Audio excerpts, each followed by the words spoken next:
ধনিয়া পাতা টমেটো দিলে তরকারির স্বাদ সবসময়ই বেশি হয়। যাই হোক, আজকে আপনাদের সাথে একটা মাছের রেসিপি শেয়ার করব। খুবই মজার হয়েছিল। খুব সাধারণভাবে রান্না করেছি, কিন্তু খেতে অনেক বেশি মজার ছিল। তাই ভাবলাম রেসিপিটা আপনাদের সাথে শেয়ার করি। এটা ছিল রুই মাছের কাঁচামরিচের ঝোল। এই যে আমি রুই মাছগুলো প্রথমে একটু লবণ আর গুঁড়ামরিচ হলুদ দিয়ে কিন্তু ফ্রাই করে রেখে দিয়েছিলাম। এটা তো সবাই পারেন, এটা দেখানোর কিছু নেই।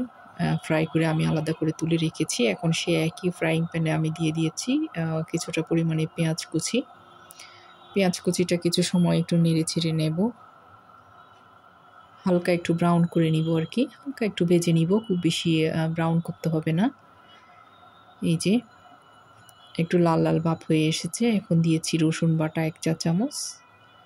এটা দিয়েছি বাদাম বাটা প্রায় 1 টেবিল চামচ। চীনা বাদাম, কাঠবাদাম, কাজু বাদাম যে কোনো একটা দিতে পারেন। আদা বাটা দিয়েছি 1 চা চামচ। আর হচ্ছে এখানে কাঁচামরিচের বাটা দিয়েছি 1 টেবিল চামচ। এটা যেহেতু কাঁচামরিচ দিয়ে রান্না করব, তাই এখানে কাঁচামরিচ বাটাটাই দিয়েছি। কিছু সময় একটু নেড়ে চেড়ে নিচ্ছি তেলের সাথে, যাতে মশলাগুলোর কাঁচা ভাব চলে যায়। একটু পানি দিয়ে দিয়েছি, যাতে তরকারিটা একটু মশলাগুলো একটু কষিয়ে নিতে পারি, আর না হয় পুড়ে যাবে। কয়েক মিনিট একটু কষাবো।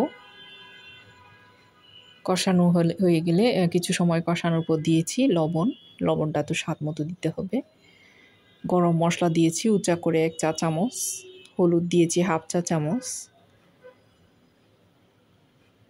আর কিছু লাগবে না এখানে, আসলে এইটুকু মশলা দিয়ে এই রান্নাটা হবে। এত বেশি মজার হয়েছিল আসলে, আমি একটু ভয়ে ছিলাম কেমন হয়।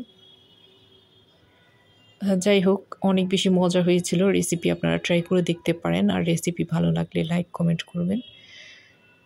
আর একটু পানি দিয়েছি যাতে মশলাটা ভালো করে একটু কষানো হয়। মশলার কাঁচা ভাবটা চলে যাওয়া খুবই জরুরি। মশলাটা যখন কষানো হয়ে যাবে, তেলটা উপরে বেশি আসবে, তখন আমি এখানে মাছগুলো দিয়ে দিব। রুই মাছ যে ফ্রাই করে রেখেছিলাম সেটা একটু নেড়ে চেড়ে দিব, আবার একটু ঢাকনা দিয়ে দিব। ঢাকনা দিলে এই মশলাটা ভালো করে কষানো হয় আর কি।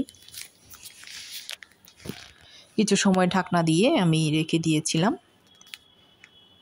এরপরে ঢাকনাটা তুলে আবার একটু নেড়ে চেড়ে দেব। আর মোটামুটি কষানো হয়ে গিয়েছে, আবার একটু ঢেকে দিলাম। এই যে কষানো হয়ে যাওয়ার পর আমি এখন রুই মাছটা দিয়ে দিয়েছি। দেখতেছেন এই যে রুই মাছটা আমি কিভাবে ফ্রাই করেছি, কতটুকু করেছি। আপনারা একটু কম করেও করতে পারেন ফ্রাই, কোনো সমস্যা নেই। এখন আমি ফ্লাক্স থেকে একদম সিদ্ধ পানি দিয়ে দিচ্ছি, গরম পানি। এটা দিয়ে মাছ রান্না হয়ে যাবে, আর ঝোলটাও একটু মাখো মাখো থাকবে। ওই পর্যায়ে আমি নামিয়ে নিব। এটার ঝোলটাও কিন্তু খেতে অনেক বেশি মজা। এই ঝোলটা দিয়েও কিন্তু আপনাদের ভাত খাওয়া হয়ে যাবে। আশা করি ট্রাই করে দেখবেন আপনারা। উপরে টমেটো আর ধনিয়া পাতা দিয়ে দিব, আর ঢাকনা দিয়ে আমি এটা রান্না করে নেব। এটা রান্নাও হয়ে যাবে, আর ঝোলটাও মাখো মাখো হয়ে আসবে। এরপরে আপনাদেরকে দেখাবো। ধনিয়া পাতা টমেটো দিলে তো তরকারির স্বাদ আসলেই বেড়ে যায়। এখনও যদিও বা অনেক দাম এইসব জিনিসের। যাই হোক, কিছু সময় পরে আমি একটু নেড়ে চেড়ে দিচ্ছি। কিছু সময় রান্না হয়ে যাওয়ার পর একটু নেড়ে চেড়ে দিব। রান্না হতে খুব বেশি সময় লাগে না আসলে, যেহেতু মাছ অল্প সময়ে রান্না হয়ে যায়। আবারও ঢেকে দিব এটা।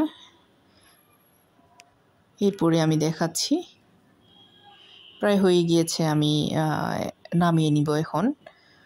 এটা আর পরিবেশন করে দেখাবো না, যেহেতু আমরা খেতে বসে গিয়েছিলাম, এভাবেই প্যান টেবিলে নিয়ে গিয়েছিলাম। যাই হোক, এই যে একদম রান্না শেষ কিন্তু এই মুহূর্তে। দেখেন কতটা ইয়ামি লুক হয়েছে।